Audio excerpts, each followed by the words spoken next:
إن هذا القرآن يهدي للتي هي أقوم ويبشر المؤمنين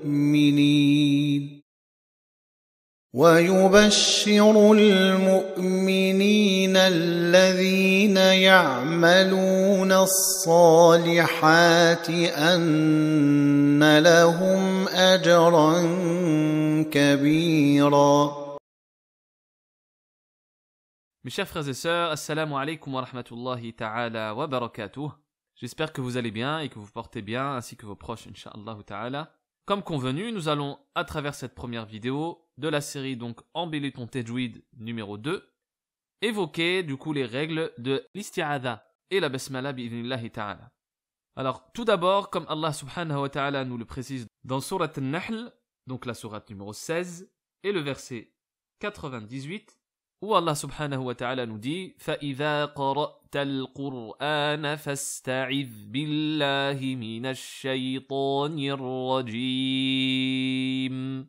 Ce qui pourrait être traduit par lorsque tu lis le Coran, demande la protection d'Allah subhanahu wa ta'ala contre le diable banni.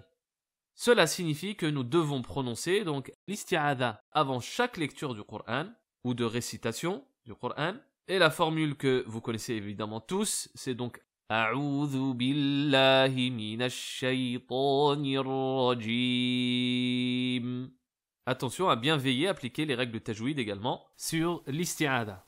Alors, en ce qui concerne maintenant les différentes possibilités qu'il faut respecter entre l'isti'adha et la basmala, et le début d'une sourate ou le début de la lecture du Coran, eh bien, il y en a 4.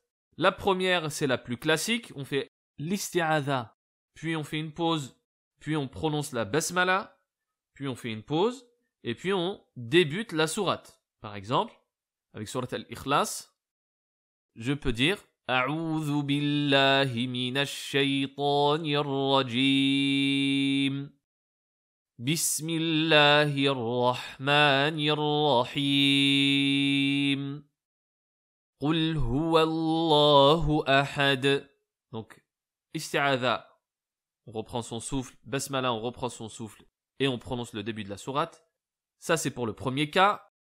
Le deuxième cas, ce qu'on pourrait faire, c'est l'isti'adha, puis on fait une pause, puis on récite la basmala avec le début de sourate, ou le début du verset.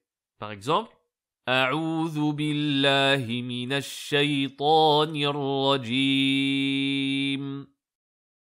Bismillahir rahmanir rahim. Qul huwa Allahu ahad. Ça, c'est pour la deuxième possibilité. Pour la troisième possibilité, on peut faire la liaison entre l'isti'adha et la basmala. Ensuite, on fait une pause et ensuite, on débute la sourate. Par exemple, A'udhu billahi minash shaytanir rajim. Bismillahir rahmanir rahim. Qul huwa Allahu ahad. Et enfin, le dernier cas, c'est la liaison entre les trois éléments, l'isti'adha, basmala et début de récitation. Ce qui donne A'udhu billahi minash shaytanir rajim. Bismillahir rahmanir rahim. Qul huwa Allahu ahad. Remarque, eh bien, quand on commence à réciter en plein milieu d'une sourate, on débute par l'isti'adha, puis on a le choix de poursuivre avec la basmala ou pas. Mais en fonction du contexte, il va être préférable de prononcer la basmala ou justement de ne pas la prononcer. Par exemple, si je commence le verset par لَقَدْ كَفَرَ الَّذِينَ قَالُوا إِنَّ اللَّهَ ثَالِثُ ثَلَاثَةٍ. Ici, il est recommandé justement de ne pas prononcer la basmala, vu le contexte donc de la mécréance, du kufr et du shirk. Donc on ne prononce pas la basmala. En revanche, donc dans un autre cas, si je commence par Huwa alladhi khalaqakum, ici il est recommandé de prononcer la basmala, puisque la marque de huwa, donc du pronom huwa, revient à la phrase précédente, et la phrase précédente ici c'est l'isti'adha, si je prononce pas la basmala. Il y a donc une ambiguïté. Et par contre, si je prononce la basmala, l'ambiguïté est levée, puisque huwa maintenant va faire référence à Allah subhanahu wa ta'ala. Donc en résumé, si le contexte parle de choses détestables, telles que l'enfer, la mécréance, Satan, etc., eh bien, on ne prononce pas la basmala. En revanche, quand le contexte évoque Allah subhanahu wa ta'ala, le paradis, la foi, et tout ce qui est bien donc en général, on prononce la basmala. Maintenant, concernant la prononciation de la basmala entre deux sourates. Donc dans ce cas-là, on est en train de réciter, on termine une sourate, et on passe à la sourate suivante. Comment on fait? Eh bien ici, il y a 3 possibilités, et un 4e cas qui va être interdit. Donc pour les 3 premières possibilités, le plus classique également, c'est de finir la sourate, on fait une pause, on récite la basmala, on fait une pause, et on commence le début de sourate. Par exemple, si on fait la liaison entre Surat al-Ikhlas et Surat al-Falaq, ça donne وَلَمْ يَكُنْ لَهُ كُفُوًا أَحَدٌ بِسْمِ اللَّهِ الرَّحْمَنِ الرَّحِيمِ قُلْ أَعُوذُ بِرَبِّ الْفَلَقِ. Ça c'est le premier cas. Le deuxième cas donc, on finit la sourate, on fait une pause, puis on prononce la basmala avec le début de sourate, sans pause entre les deux. Toujours avec le même exemple. وَلَمْ يَكُنْ لَهُ كُفُوًا أَحَدٌ بِسْمِ اللَّهِ الرَّحْمَنِ الرَّحِيمِ قُلْ أَعُوذُ بِرَبِّ الْفَلَقِ. Troisième et dernière possibilité, c'est on fait la liaison avec le tout, c'est-à-dire fin de sourate, liaison avec basmala, liaison avec la sourate suivante. Toujours avec le même exemple. وَلَمْ يَكُنْ لَهُ كُفُوًا أَحَدٌ بِسْمِ اللَّهِ الرَّحْمَنِ الرَّحِيمِ قُلْ أَعُوذُ بِرَبِّ الْفَلَقِ. Voilà donc pour les 3 premières possibilités. Il y a un 4e cas qui est interdit cette fois-ci.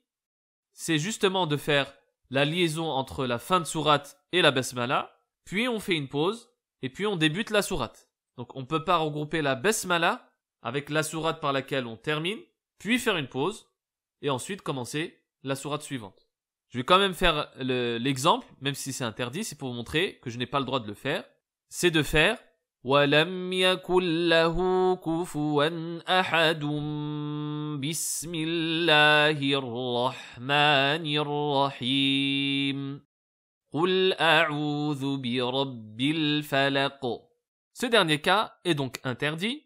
La raison pour laquelle nous avons cette interdiction, eh bien, c'est qu'en fait, en regroupant la basmala avec la sourate qui vient de se terminer, on pourrait croire qu'elle en fait partie, alors qu'à la base, la basmala marque le début de la sourate qui suit. Donc, pour éviter cette confusion, ce cas-là est donc interdit. Je termine avec l'unique exception qui existe dans le Coran sur la basmala, concernant Surat At-Tawbah, la sourate numéro 9. C'est donc la seule sourate qui n'a pas de basmala.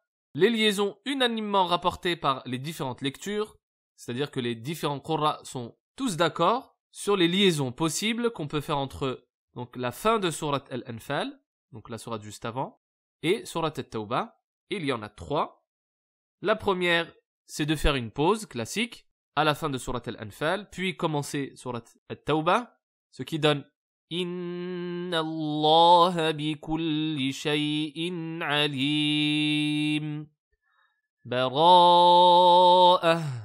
Donc là, on fait la pause de façon classique. Ensuite, la deuxième possibilité, c'est ce qu'on appelle as-sakt. Donc, marquer un silence très court entre la fin de Surat Al-Anfal et Surat At-Tawbah, ce qui donne Inna Allah bi kulli shay'in alim.